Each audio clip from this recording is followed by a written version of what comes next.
When she had said this, she turned round and saw Jesus standing there, but she did not know that it was him.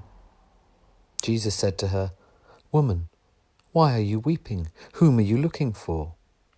Supposing him to be the gardener, she said to him, "Sir, if you have carried him away, tell me where you have laid him, and I will take him away."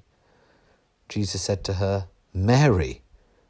She turned and said to him in Hebrew, "Rabboni," which means teacher. Jesus said to her, "Do not hold on to me, because I have not yet ascended to the Father. But go to my brothers and say to them, I am ascending to my Father and your Father, to my God and your God." Mary Magdalene went and announced to the disciples, "I have seen the Lord." And she told them that he had said these things to her. Last week I shared the observation that we often have to grapple with Scripture and have to take a step back, drawing the parallel that sometimes we will have to look at the people in the world around us and sometimes take a step back to truly see them, to not be like the crowd in Nazareth and to see the divinity of Christ echoed in the people around us. In today's Gospel, we hear of how Mary Magdalene, overcome in her grief, also failed to see Jesus in the man before her, mistaking him for the gardener.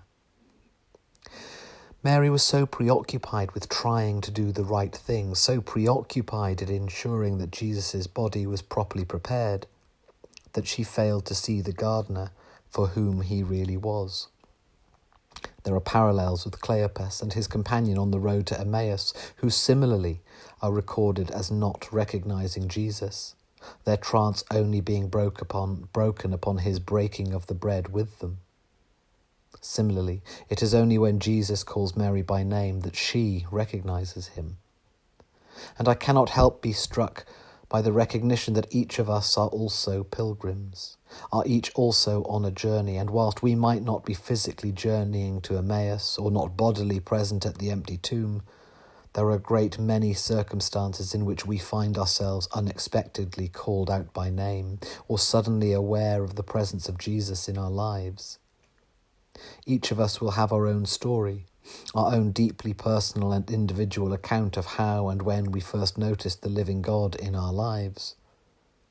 We are each on our personal journeys with different twists and turns along the way, but at some point there will have been an incident, a situation, a moment perhaps, when we have each asked deep questions.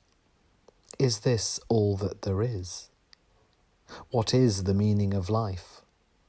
Why am I here? And at some point we will have met someone who has helped us to explore those questions, to help us find some answers and meaning in the world. It might have been a priest, but equally, and I suspect more likely, it might have been a parent, a friend, perhaps just a neighbour. And those spiritual guides who come along help us to unpick the confusions, help us to find an explanation in the chaos of the world around us. They help us to find the ebb and flow, the steady pulse, the incessant beat of the force that created, sustains and redeems the world. In short, they bring us closer to God.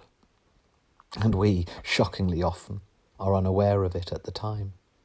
It's only later, with reflection and time, that we begin to recognise that those moments are the times in our lives when Jesus has called us by name, when he has revealed himself to us in the ordinariness of the world around us, when he's called us to follow a different path to the one that we had been treading, when he has called us to a different way of being. For we are all called. For each of us the method is different, the messenger a different angel, the means of revealing unique.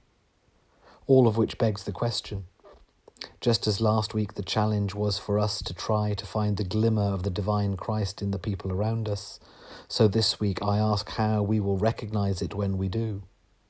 How open are we to seeing the living God in the world around us? How often are we so absorbed, like Mary Magdalene, in the details of our lives that we fail to see the truths staring us in the face? And how willing are we really to open our eyes to those truths when they present themselves to us? That's the challenge for today and for the coming days, to spot and recognise God around us.